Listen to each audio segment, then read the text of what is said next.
Hey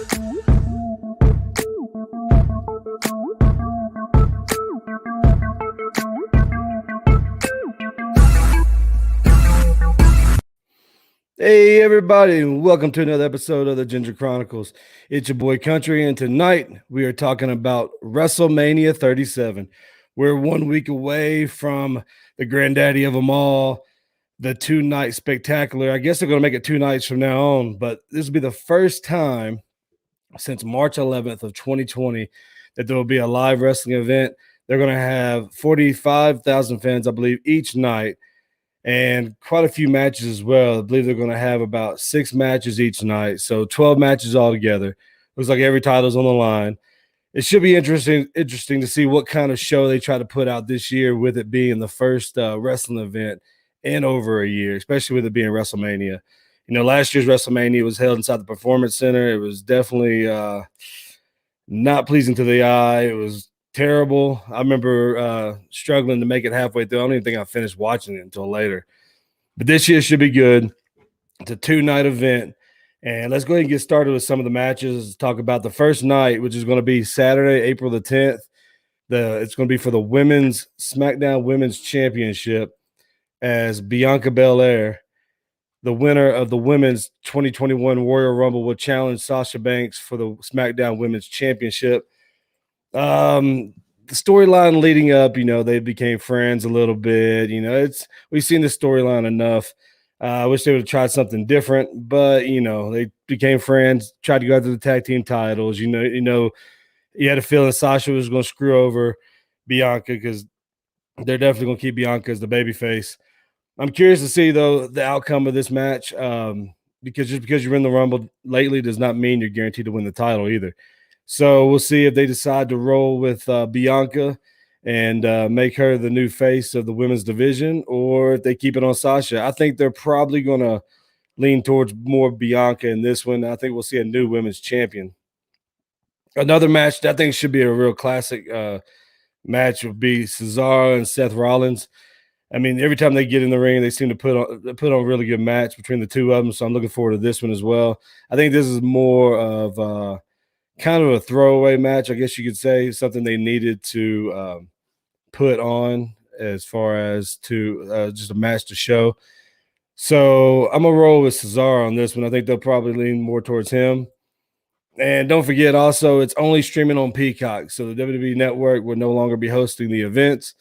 I think pretty soon they're going to just weed it out altogether, and it's going to be on Peacock. Next matchup is going to be Bad Bunny versus The Miz.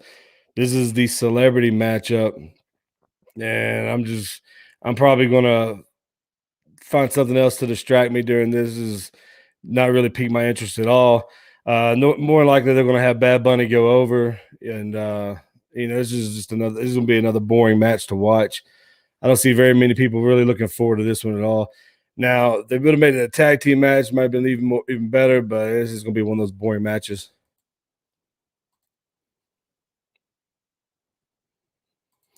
Well, the match I'm looking forward to, though, is going to be for the Raw tag team titles. The New Day against AJ and Omos. This is going to be interesting to see what AJ's big buddy can actually do in the ring. AJ, you know, can go in and pretty much work the whole match for both of them. The New Day, every time they're in the ring, they put on a pretty good show. So this is one I'm actually looking forward to. My opinion, they'll probably switch the tag team titles on this one.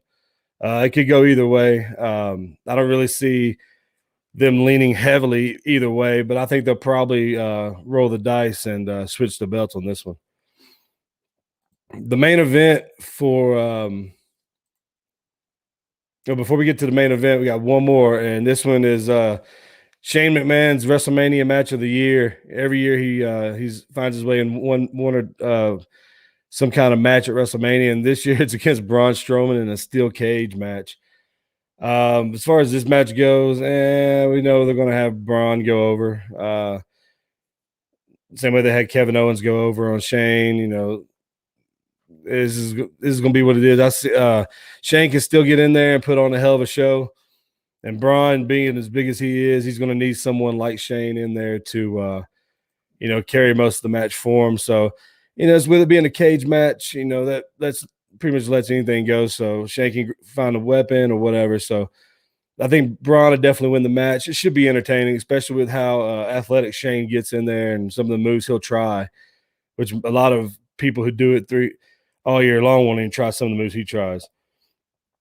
Another typical kind of a throwaway match put together in the last minute is going to be for the United States Championship, Riddle against Sheamus. That's on the second night. My bad, y'all. Let me go back to the first night. The main event is for the WWE Championship, the almighty WWE Champion Bobby Lashley versus Drew McIntyre. At first, I thought they were going to make this a triple threat. Before Fastlane happened, I thought for sure that they'd probably have Sheamus go over on Drew and make it a triple threat. I was wrong. They made that for the Universal title. So we got Bobby Lashley, after so many years, finally winning the belt. Drew, that was his mantra last year. With it being WrestleMania, I'm kind of curious. I think for some reason, I think Bobby will retain and the Almighty era will continue.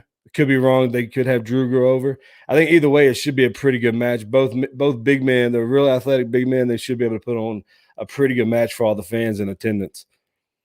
And then let's go to the second night. So the second night is we got the United States Championship. We got Riddle going against Sheamus, and this should be a really good match as well. It's kind of put together, within the last few weeks. Had Sheamus go over Riddle on Monday Night Raw to pretty much set up the match. For some reason, though, I think Sheamus may be heading out the door. I don't see him winning the belt at all in this one. I see Riddle retaining and walking out still the U.S. champion.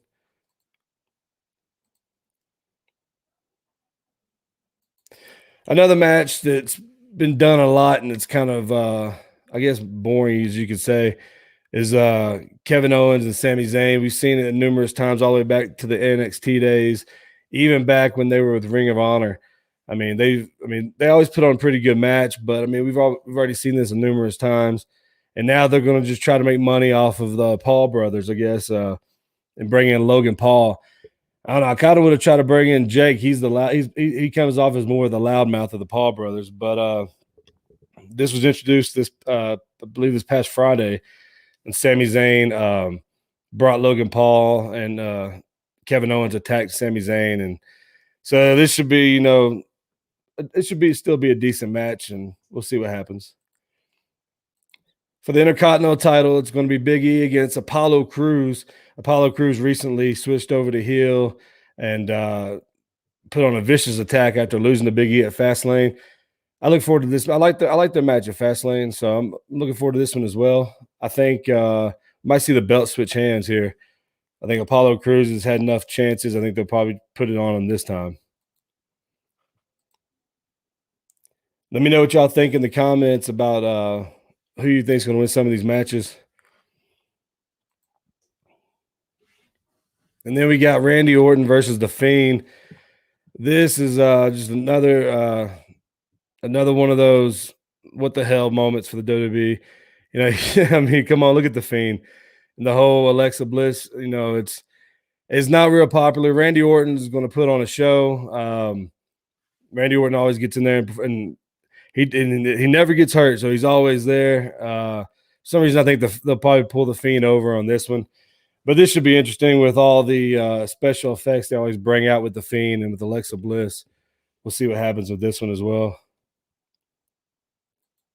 And then for the Raw Women's title, I'm looking forward to this one. Asuka against Rhea Ripley. Last year, Rhea was the NXT champion, lost to Charlotte, who challenged her after winning the Rumble. So I'm curious to see what kind of road they're going to go with here, whether they'll go with Asuka or switch it over and go with Rhea. In my opinion, I think Rhea's going to win the match and take the belt. They've already ruined the whole mystique of Asuka when they had Charlotte beat her a few years ago. And then the main event for the second night, it's going to be Edge, Daniel Bryan, and Roman Reigns in a triple threat match for the Universal Championship. It was supposed to be Edge and Roman, and then Fastlane come around. Edge pretty much, costing Daniel Bryan the belt. You knew they'd eventually make it a triple threat one way or another. I still see Edge coming out. I think what's going to happen is Edge is going to pin Daniel Bryan, Edge is going to get that last championship, and that way they don't beat Roman and keep him strong.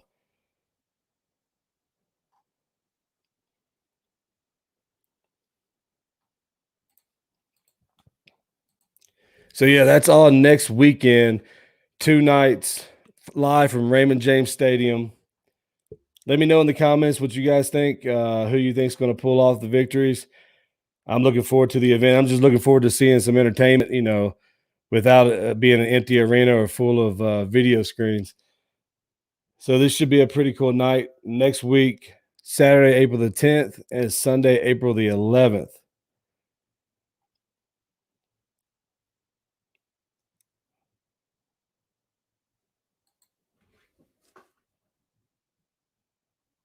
All right. Well, thank you everybody for joining me tonight. This is going to be a short show again. I'll see everybody next time right here on the Ginger Chronicles. I do have another video I'll be posting later this week of an interview I did with a local rock musician from Nashville. Keep on the lookout for that video as well. And I'll see you guys next time.